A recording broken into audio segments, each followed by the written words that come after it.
It's great when there's a hype and anticipation for a movie and a built-in audience that are really excited. I don't think I've ever had anything like that before. So yeah, I'm looking forward to seeing it with a huge audience. I haven't done that yet, so yeah, it's absolutely delighted to take you place in the UK. The whole film, the whole cast, everybody who works on it all comes from the UK. So it's a really homegrown film. I hope you can get to the city really soon as you see it.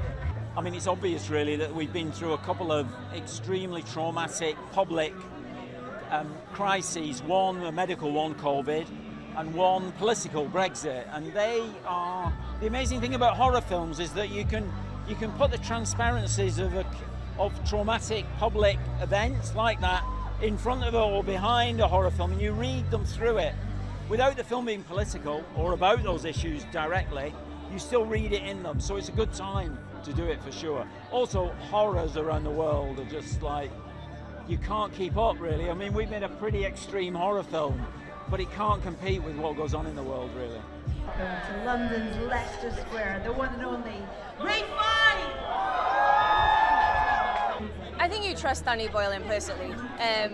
Obviously, when you're coming on board with something that is so well loved, there's an expectation. You know, you don't want to. I guess you're thinking, oh God, and Cillian was so loved. You think, okay, what am I going to contribute to this? But it's amazing to see how their stories progressed and how the creators have still stayed so true to form, but have broadened the world. It was a joy to be here.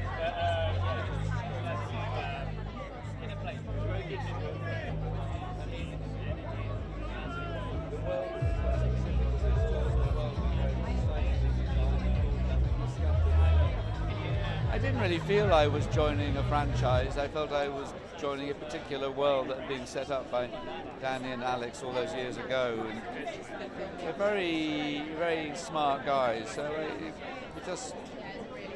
I just thought this is a really great film script and with lots of ideas in it.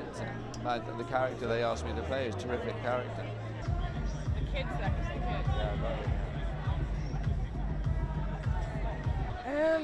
I didn't know anything about Danny Boyle growing up, but obviously after I got this part, I did my research. I watched 28 Days, and then I was like, I have to get this part, you know.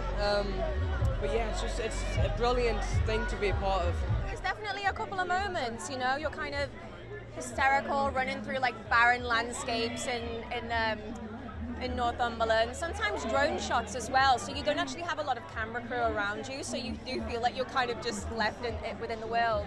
And these amazing actors and stunt performers, they were in the makeup chair for sometimes up to like 5 hours every morning, so we just had to react to the real thing. You know, there was no CGI, there was no green screen, so that was such a gift for us.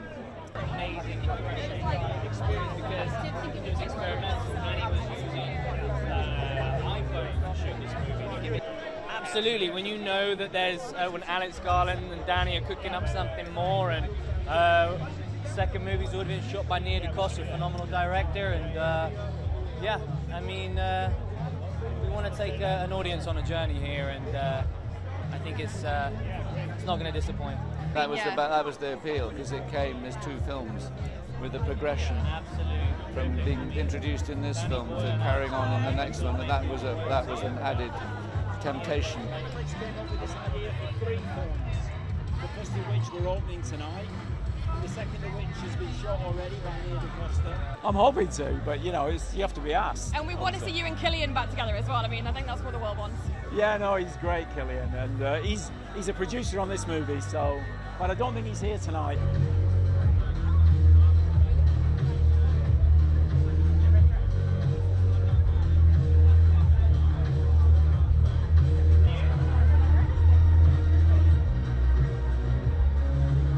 Oh God, yeah, I love that. And then you get somebody coming up to you on the central line and saying, I saw your film, and you know, and they tell you stuff about it.